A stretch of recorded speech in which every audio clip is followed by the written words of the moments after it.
श्री शिवाय नमस्तुभ्यम। वैशाख माह की पंचमी तिथि बहुत ही खास और विशेष दिन है। जी हाँ, अब जो तिथि आने वाली है बहुत ही खास और स्पेशल होने वाली है, क्योंकि वैशाख माह की पंचमी तिथि है, वैशाख माह की अष्टमी है, वैशाख माह की एकादशी है और वैशाख माह की प्रदोष है। गुरुजी पंडित जी प्रदीप मिश्रा जी ने बहुत ही विशेष उपाय बताए, जिन उपायों को आप आगामी तिथियों पर कर सकते हैं। साथ में गुरुजी ने कहा है कि आप पार्थिव शिवलिंग का निर्माण बनाकर अभी तक पूजन करते आ रहे हो, पर अभी तक आपकी मनोकामना पूरी नहीं हुई है, तो अब गुरुजी ने कोई विशेष सामग्री बताई है 4-5, जो आप अलग अलग मनोकामना के हिसाब से पार्थिव शिवलिंग का निर्माण करते समय यानी कि मिट्टी के अंदर आप मिला सकते हैं। तो चलिए वीडियो शुरुआत करते हैं। स्वागत है मोदिती ऑफिशियल चैनल पर। अगर आप लोगों ने अभी तक चैनल को सब्सक्राइब नहीं कर रखा है तो प्लीज चैनल को सब्सक्राइब कीजिएगा और कमेंट में श्री शिवाय नमस्तुभ्यम हर हर महादेव अवश्य लिखिएगा। पहला उपाय, यह उपाय आपको करना है 7 अप्रैल को, क्योंकि इस दिन है वैशाख माह की पंचमी। इस उपाय को केवल वैशाख माह की पंचमी पर ही किया जाता है, पर जो लोग कर लेते हैं ना, वो कभी कंगाल नहीं होते, यानी उनके जीवन में धन संपदा विभव इतना आता है कि वो संभाल नहीं पाते हैं। जी, और हर कोई इस उपाय को करने का सोचता है, पर करने का सरल तरीका आप जान लीजिएगा। साथ इस उपाय को धन संपदा वृद्धि करने के लिए अवश्य कीजिएगा। और इस उपाय में खास बात यह है कि यह उपाय घर पर ही किया जाता है। तो करना है क्या है, देखिए, इस उपाय को करने के लिए आपको लेना है गन्ने का रस। जी हाँ, गन्ना यानी ईख। ईख का रस आपको मार्केट में आसानी से मिल जाएगा, पर ये रस आपको लेने के लिए जब मार्केट में आप जाओगे तब आपको इसमें नमक या फिर अन्य कोई सामग्री, नींबू ऐड नहीं कराना है। आपको बोलना है दुकान वाले भैया से कि भैया हमें गन्ने का रस दो, पूजन के लिए चाहिए, और इस रस में कोई भी अन्य सामग्री नहीं डालना है, जैसे कि पुदीना डाल देते हैं, नींबू डाल देते हैं, ये सब ना डालें। केवल आपको उसके अंदर गन्ने का रस ही निकलाना है। ठीक है, ये लेकर आप घर आइए। घर आकर देखिए, अपने घर की जो तुलसी माता का गमला हो, तुलसी माता की जो क्यारी हो, उस तुलसी माता की क्यारी में आपको गन्ने के रस को समर्पित करना है। पर कैसे करना है, अपने हाथ की अंजेरी में थोड़ा सा गन्ने का रस लो, अपना नाम और गोत्र बोलो, और नाम और गोत्र बोलकर आपको क्या करना है, गन्ने के रस को तुलसी माता की क्यारी में छोड़ देना है। ऐसा आपको 5 से 7 बार करना है। नाम तो पता ही है, पर गोत्र नहीं पता हो तो फिर श्री शिवाय नमस्तुभ्यम बोल दे, महादेव का स्मरण कर ले, ओम नमः शिवाय बोल दे, और फिर उस गन्ने के रस को तुलसी माता की क्यारी में कम से कम 5 से 7 बार समर्पित कर दे, पर अंजीरी में रखकर ही समर्पित करना है, जैसे आपको वीडियो में दिख रहा है। यह उपाय घर पर ही किया जाता है। गन्ने के रस का बहुत ही स्पेशल उपाय है।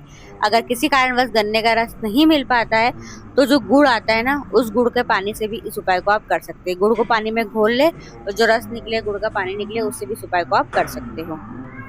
दूसरा उपाय, यह उपाय वैशाख माह की पंचमी पर, वैशाख माह की अष्टमी पर, वैशाख माह की एकादशी पर, प्रदोष पर, शिवरात्रि पर आप कर सकते हो, यानी आगामी विशेष तिथियों पर इस उपाय को आप कर सकते हैं। देखिए, हमेशा हम पार्थिव शिवलिंग बनाकर पूजन करते आ रहे हैं। कुछ लोगों का नियम रहता है कि वो प्रदोष बनाते हैं, कुछ लोग शिवरात्रि बनाते हैं। ये सबका अपना अपना नियम रहता है।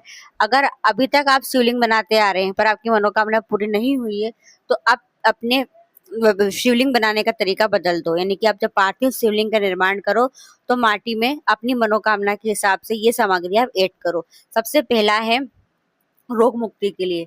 अगर रोग मुक्ति के लिए आप पार्थिव शिवलिंग का निर्माण अपने घर पर कर रहे हैं तो आप क्या करें, जब पार्थिव शिवलिंग का निर्माण करने के लिए मिट्टी को पानी में साने मिलाए, तब आपको क्या करना है, थोड़ी सी दुर्वा लेना है। दुर्वा मतलब हरी घास लेना है, और हरी घास को पानी में भिगो ले, यानी हरी घास का पानी बनाना है। तो क्या करें, हरी घास ले, पानी में थोड़ा देर भिगो के रख दे, आधे घंटे 1 घंटे, और जो दुर्वा का जो घास का जो जल है, उस जल से आप पार्थिव शिवलिंग का निर्माण करें, यानी मिट्टी में उस जल को मिक्स कर ले और फिर पार्थिव शिवलिंग का निर्माण करें।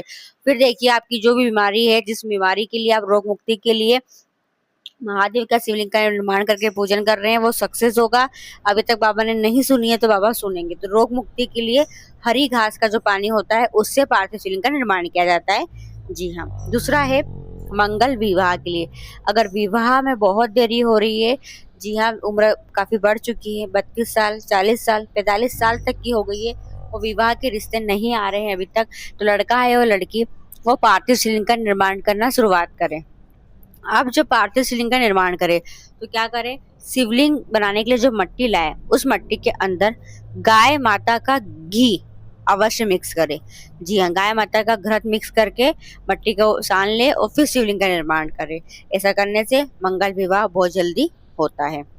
तीसरा गुरुजी ने बताया है, अगर आप किसी लक्ष्य की प्राप्ति के लिए, जी हाँ, कोई लक्ष्य की प्राप्ति के लिए ऐसे आपको कोई सक्सेस नहीं मिल पा रही है, अच्छी जगह सर्विस नहीं मिल पा रही है, अच्छी जगह नौकरी नहीं मिल पा रही है, इंटरव्यू में बार बार असफल हो रहे, इंटरव्यू पास नहीं कर पा रहे हो, तो कार्य में सफलता नहीं मिल रही है, लक्ष्य को प्राप्त नहीं कर पा रहे हो, गवर्नमेंट जॉब नहीं मिल पा रही है, तो आप क्या करें, जब आप पार्थिव शिवलिंग का निर्माण करो तब पार्थिव शिवलिंग का निर्माण करते समय आपको मट्टी के अंदर मिलाना है लाल चंदन। जी हाँ, लाल चंदन को घिस कर निकाल ले, और घिसना नहीं है तो फिर पिसा पाउडर फॉर्म में जो आता है उसको पानी में घोल ले और मिक्स करके फिर आप पार्थिव शिवलिंग का निर्माण करें। जी हाँ, ये तरीका होता है लक्ष्य प्राप्ति के लिए। चौथा गुरुजी ने बताया है कि आपकी कोई मनोकामना है, जैसे कि संतान प्राप्ति की, जी हाँ, संतान प्राप्ति नहीं हो रही है, पुत्र की प्राप्ति नहीं हो रही है, उम्र काफी बढ़ चुकी है और विवाह को भी कई वर्ष हो चुके हैं पर संतान की प्राप्ति नहीं हो रही है, पुत्र की प्राप्ति नहीं हो रही है, तो आप क्या करें, जब पार्थिव शिवलिंग का निर्माण करें तो पार्थिव शिवलिंग के निर्माण करते समय आपको उसमें कच्चा दूध मिक्स करना है माटी के अंदर। जी हाँ, कच्चा दूध, और वो कच्चा दूध गाय माता का होना चाहिए। गाय माता का दूध अगर हम मट्टी में मिक्स करके सान कर पार्थिव शिवलिंग का निर्माण करते हैं तो दूध हमें पुत्र की प्राप्ति कराता है। तो जी हाँ, तो पुत्र प्राप्ति के लिए आप इस तरीके से पार्थिव शिवलिंग का निर्माण करें। तो ये विशेष तरीका बताया गुरुजी ने, जो कि गुरुजी ने कहा है कि ये लिखा हुआ है शिव महापुराण कथा में कि इस तरीके से अगर हम पार्थिव शिवलिंग का निर्माण करते हैं तो हमारी मनोकामना अवश्य पूरी होती है। बाबा अवश्य हमारी मनोकामना को पूरी करते हैं। फिर भी अगर कुछ कंफ्यूजन है तो आप कमेंट करके पूछिएगा। अब बात करते हैं तीसरे उपाय की। तीसरा उपाय गुरुजी ने बताया है 12 ज्योतिर्लिंग का स्मरण करते हुए। जी हाँ, गुरुजी ने कहा है महादेव के कुछ विशेष नाम इस प्रकार से हैं जिन नामों के स्मरण करने से हमारी मनोकामना, हमारी वह इच्छा पूरी हो जाती है। अलग अलग मनोकामना के हिसाब से अलग अलग ज्योतिर्लिंग का स्मरण करना है, महादेव के ऊपर 1 लोटा जल समर्पित करना है, साथ ही में आपने जो भी मनोकामना है वो मनोकामना पूरी हो जाती है केवल नाम का स्मरण करने मात्र से। तो वह नाम इस प्रकार से है। गुरुजी ने कहा है जीवन में बहुत दुख है, कष्ट है, परेशानी है, तकलीफ है, तो बाबा महंकाल का स्मरण करते हुए, जी हाँ, महाकालेश्वर महादेव का स्मरण करते हुए महादेव के शिवलिंग पर 1 लोटा जल चढ़ाना शुरुआत करो। जी हाँ, तो आपको अगर बहुत तकलीफ है, बहुत परेशानी चल रही है तो महाकाल बाबा का स्मरण करते हुए जल चढ़ाना शुरुआत करो। दूसरा गुरुजी ने बताया है, अगर एक के बाद एक समस्या आपके सामने आती रहती है, रोज एक नई समस्या आपके सामने खड़ी हो जाती है और आप बहुत परेशान से हो रहे हो, जी हाँ, एक समस्या पूरी होती नहीं कि अगले दिन फिर एक नई समस्या आपके सामने आती है अगर, तो गुरुजी ने कहा है भीमा शंकर महादेव। जी हाँ, भीमा शंकर महादेव का स्मरण करिए, कम से कम 108 बार स्मरण कीजिए और महादेव के शिवलिंग पर भीमा शंकर महादेव का नाम लेकर जल चढ़ाना शुरुआत करो। फिर देखिए आपकी जो भी समस्या है एक नए सवेरे के साथ वो समस्या आपकी दूर हो ही जाएगी।